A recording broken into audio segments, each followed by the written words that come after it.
Welcome back to Home in the Earth. This episode covers the huge problem of insulating and waterproofing the rather complex concrete roof that's over the middle of the house.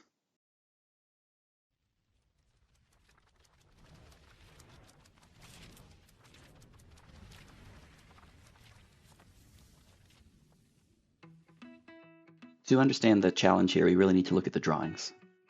We had never really figured out the insulation details. There is something in the drawings here, but it's an idealized version of reality and not actually buildable. For example, this detail for wall type 1. This represents soil covering that arched concrete roof. You can see the steel arches and the rebar in the concrete, and there's a layer of soil above that, and then two nice layers of insulation that curve nice and perfectly, and then more soil. It looks good, and the umbrella concept is great because you get to trap thousands of tons of earth inside that insulation envelope. But it's sort of impossible to build this. It's hard enough to lay insulation on top of soil up at the top where it's horizontal, but to curve it nicely like this becomes impossible as it gets steeper. The soil would just slump off, the insulation is rigid, etc. This isn't really doable in real life. We need to figure out a way that will actually work, and we probably want a lot more than 4 inches of insulation. Let's go down and look at slide 10. This shows some other details. This is the insulation over the mudroom. We don't actually have that skylight, but again, more magical thinking. Here over the garage, the rigid insulation umbrella makes such a nice smooth shape. This little section here called for aircrete, which that didn't work out either. Here over the bedrooms, this nice undulating layer of insulation. In reality, we had a simple flat layer of insulation across all of that. We did still use the soil, but no aircrete from the cusps between the vaults, as is shown there. Next page. This shows the cross-section through the apse. You can see how we did it in today's video, and it wasn't like this. You can see I plan to fill most of that void with aircrete, and then cover that with a thin layer of concrete and waterproofing, and then insulation and then soil. This parapet and the outer surface of the wall are outside the insulation envelope to avoid thermal bridging where the heat would just escape the building. As you may know from a few videos ago, I gave up on the concept of poured-in-place aircrete. It just kept collapsing. I guess I could have used the more reliable EPS-crete, but instead I just chose to avoid this whole potential swimming pool completely and open up the other corners, not shown in this drawing, but so it would drain back into the hill. To the right over here, this is my office apse. We already did this insulation and already buried this portion in a previous video. Again, magical thinking in this drawing. It was hard enough to keep the soil on top of this shape, never mind trying to keep a thick layer on this side while we added insulation. Nope. In reality, we just glued it directly to the surface of this apse and then put soil above. Now for this video, the main challenge is insulating between those radial vaults in that central section. So let's look at that cross-section detail. So this plan detail shows that we would fill the void with lightweight insulating concrete, and then stucco or concrete a thin layer over top of that, and then waterproof that, and then first layer soil, then insulation and topsoil, etc. Anyway, with aircrete out, I decided to just cut and layer rigid insulation in layers as if I was building the world's largest parade float. They often carve it out of that. Actually, I was planning to also use some EPS-crete in the very cusp in that deep portion there, deep enough to get a 1 foot wide base for the rigid insulation layers to stack after that. Above the insulation, I'll add layers of waterproofing, lath, stucco, and then finally a big rubber pond liner. That'll be what we'll show you in today's video. And then I'll put a layer or two of earth above that. Well, that's the following video. Get that AI out of the way. But yeah, nowhere in the detailed drawings does it explain how to realistically handle the cross sections or transitions between sections or the roof edges or any of that. I did a bunch of thinking outside the box before getting started, sketches and so on, and then a bit more learning as we implemented the plan, and that's what we'll show you in today's video. Waterproofing always starts from the bottom edge and layers up, so I'm starting with this wooden section of roof. I added 4 inches of insulation on the top and then plywood to hold the shingles. Attachment is pretty simple here. I use long construction screws to go through the plywood and insulation and down into the layer of plywood. Basically making my own structurally insulated panels or SIPs. It curves in all directions, so that was a pain. I wish I had made this roof flat and then I could have just used a nice simple steel roof, but never mind. And then this roofing paper stuff. This is more water shedding than watertight, but that works for this area. We won't have any soil directly on it. It's really a lot like making a dress for a fat lady while she's wearing it. Also keep in mind that there is room for a lot of insulation under this roof layer. We'll add another 6 inches or more there in another video. And now for the concrete vaults. I needed to think ahead to how do I attach all the subsequent layers to the concrete. I decided to go with furring strips. I spaced them out by 16 inches so I could put strips of insulation between them. I did the same above that entryway arch so it would behave like one surface and span the concrete to wood gap. I used wood screws to attach to the wood arch and glue and Tapcons to attach to the concrete arch. And then I inserted insulation and attached it to the surface. And then a second layer. These rigid boards don't really want to curve, so I often needed to persuade them with screws. And then a layer of plywood over the part that will be shingled later. It's something for the roofing nails to hold on to.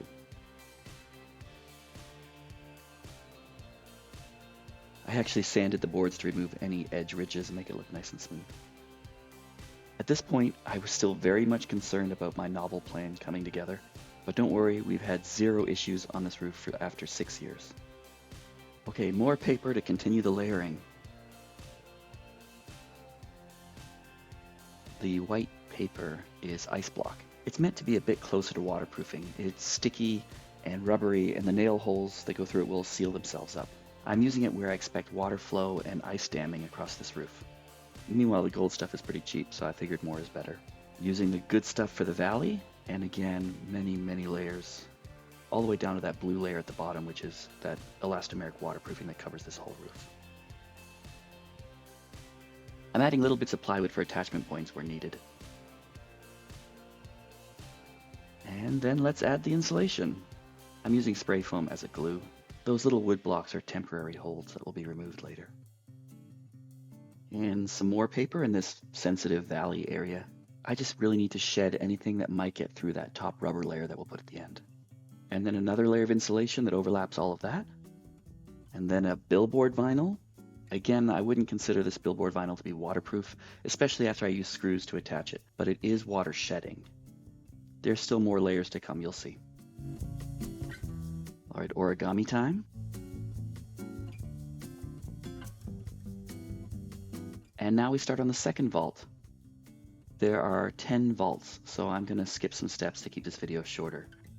In total, I had over an hour of time-lapse footage, so that's more than 3,600 seconds of time-lapse video. At almost 30 frames per second, that is 108,000 frames. I typically set my time-lapse at 5 seconds per frame, so that is 540,000 seconds of real time, or 155 hours. So this is weeks of recording.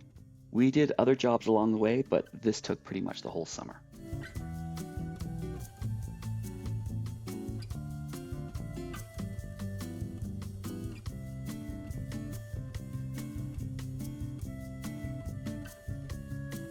The valleys between the vaults will get the most soil and water flow, so we put the most effort into waterproofing those. You can see the pond liner rubber layer that was placed above the insulation. And yes, there are screws holding the lath on the sides of the vaults, but I avoided putting any screws in the valley where the soil and water are going to be. I'm going to cover up that middle section with stucco, and then later we'll add another piece of rubber over the stucco later. In fact, most of the surface area of these vaults will get stucco. I couldn't cover them with soil anyway because it would just fall off the ends. So the rubber liner that will keep the roof waterproof will transition somewhere along this stucco layer. Next, the small section of roof above the Playroom apse. The pond liner actually starts under the stucco on the right side so that water can't get in that edge. And there's also a foot of XPS under this rubber that we did without filming it. Now for the left side, I'm using rubber adhesive typically used on flat roofs of commercial buildings to glue it down to the wall. Then I cover the top edge of the rubber with mortar, and later I'll come back to put 2 more courses of parapet over that.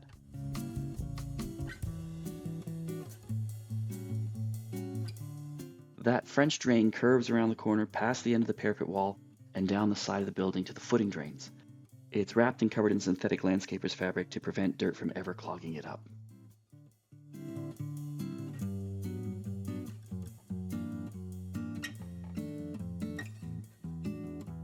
Using a little math, we've worked out the optimal slicing so we can cover those curved vault surfaces with almost 0 waste.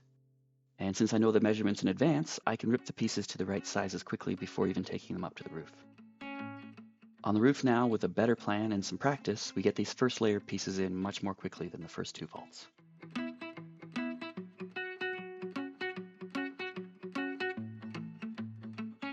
Then some plywood to cover this other shingled roof section.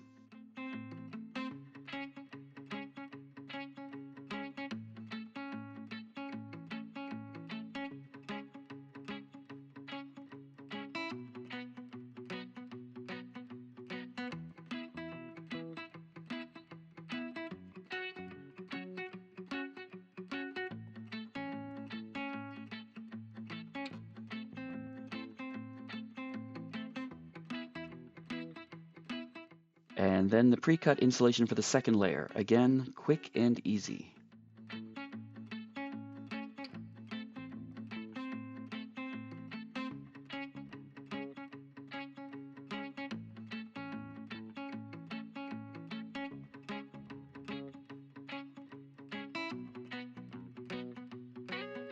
These deeper gaps between the vaults get filled in like a layer cake. Layer after layer after layer after layer in this sort of stair-steppy approach. I'm using spray foam glue to attach the XPS to the concrete, or to the Blue Max on top of the concrete, and then setting CMU blocks to hold the pieces down while the glue sets, just with their weight. This clip shows the EPS-crete I used in the first layer as a flat base for the XPS layers. I didn't need to use it in every groove, just the ones that had the more cuspy bottoms.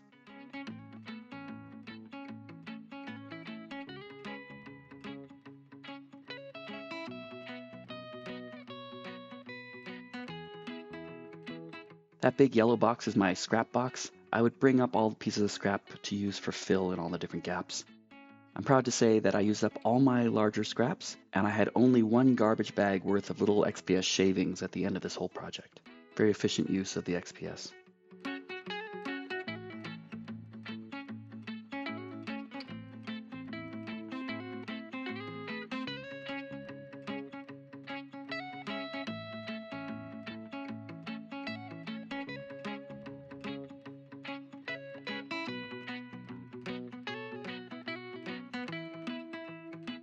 On this day, I clicked the wrong button on my GoPro and recorded video instead of time-lapse, so I'll show you how I cut one little section. I start with a ripped strip of XPS, something manageable to work with. I cut a bevel on one end, I just eyeball it, and then I roughly measure the span required on the deck. Then I mark the piece at the right length and saw through at an angle. In addition to the bevel that I'm cutting here, I also just eyeball the angle of the cut in general because I want a trapezoid, not a rectangle for this piece.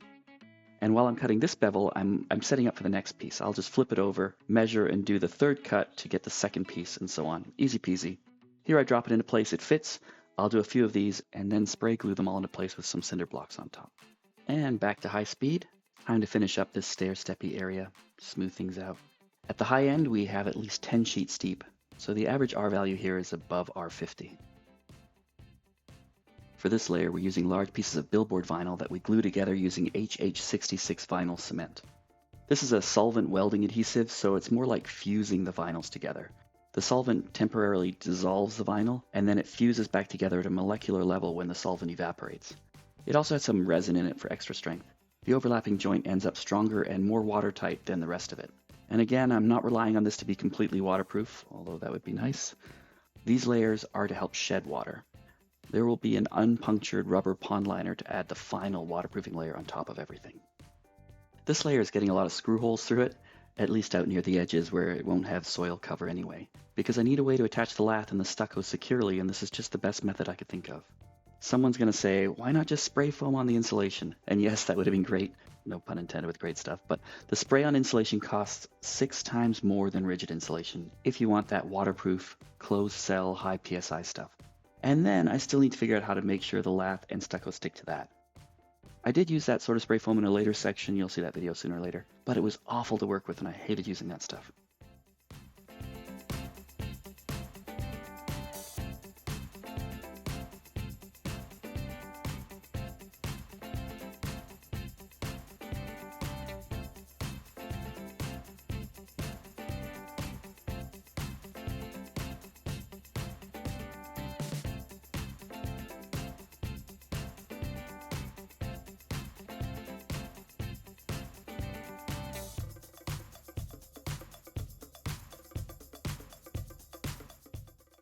I do enjoy masonry with these uncut stones, but it is slow to find the right fit. In this case, I'm trying to cover up that first section of chimney that sticks out of the roof. If I don't do this, I need to use guy wires by code, and I really don't want to do that. Look awful. I just need to get up past that joint in the middle. This total chimney height meets code because it's far enough away from the tower. If it causes any problems like smoke hitting the tower, I figure I could come back, add another 4 foot of pipe, and then stone up to that next joint. But as it was, it worked out fine. This little collar slides on and completes the waterproofing for the chimney.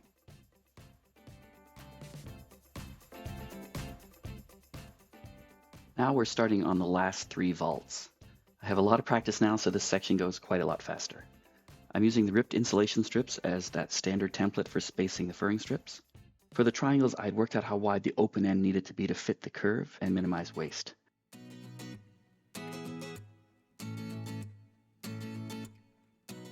For these outer ends of the radial vaults, the new layers will overlap the previous rubber layer that's already there.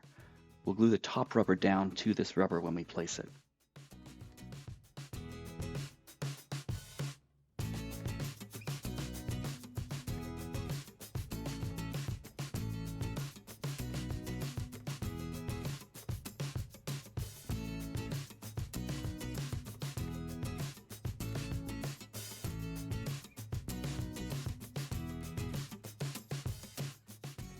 I didn't even bother with the EPS for these last 3 vaults. The bottoms of the channels were flat enough.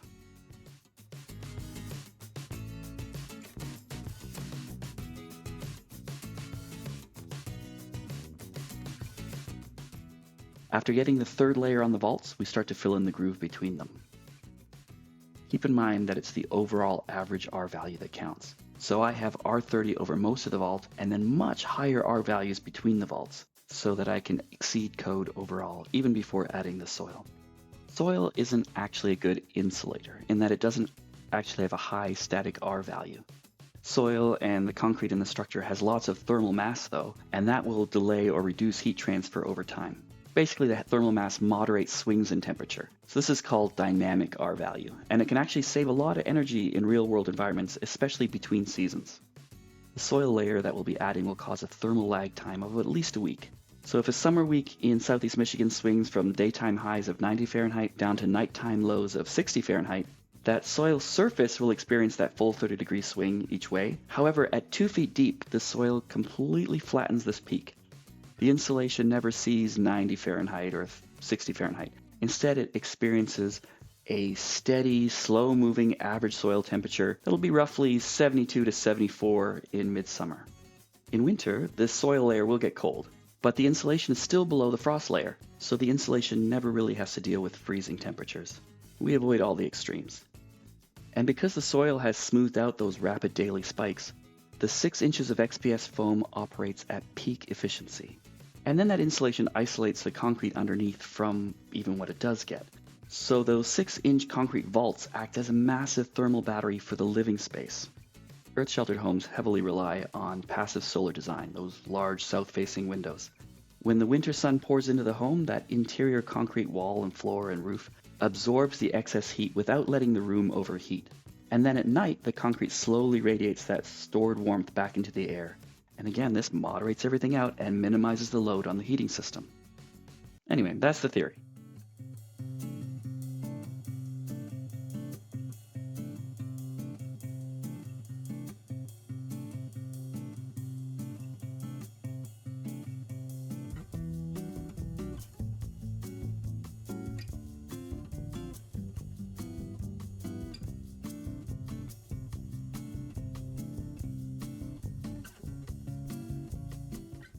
On this day, my brother-in-law and his coworker dropped by on their way home from work.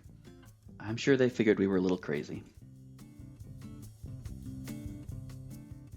What you can't see underneath this arch is that I embedded a strip of treated wood in the concrete when we formed it, so that when it came time to attach this lath, I'd be able to screw it into something. And of course, this 6mm plastic sheeting is just our temporary solution to keep the weather out. We're out of Billboard vinyls, at least big enough for this section, so I used an ordinary vinyl tarp to cover it.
The tower insulation is done in the same way as the roof.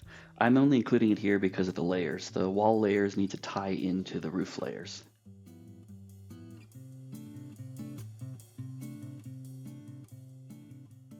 Here's where we glue the top rubber layer from the vault down to the top rubber layer of the rest of the roof so that it's continuous waterproofing. This area will get a lot of soil, so it's important to do it right.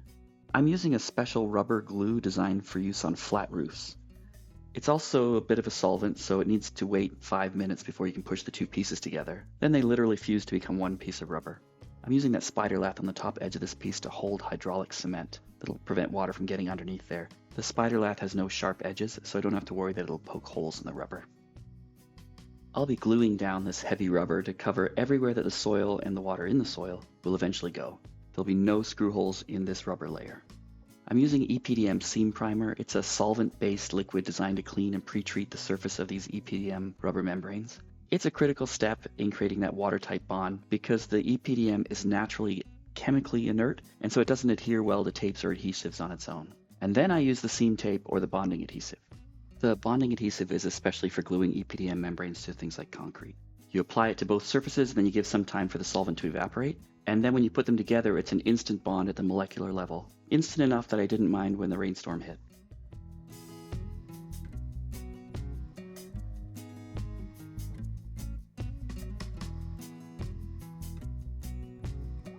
Here I'm gluing the main top piece of rubber down to the rubber that I'm using to channel the water down off the roof through those valleys.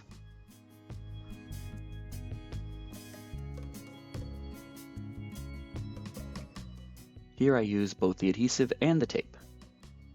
I use that little J roller to make sure it's in complete contact without any bubbles of solvent trapped between the layers of rubber.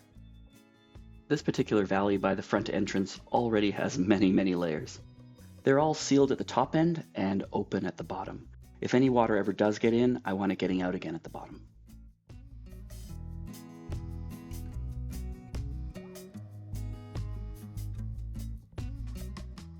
I'm putting in darts and folds to make this large piece of rubber fit my curvy roof with as few holes and cuts as possible.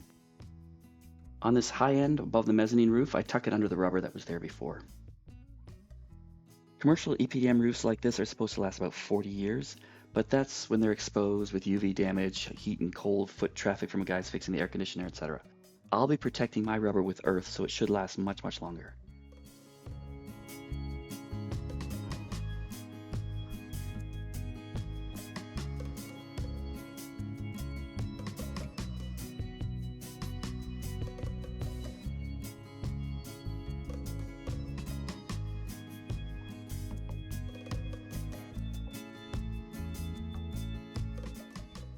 I guess I lost the last few clips of gluing down the rubber, but you get the idea. In a later video, you'll see the final rubber before we put on the tons of earth up here. The next video in this series will likely be putting up the wood walls in the playroom.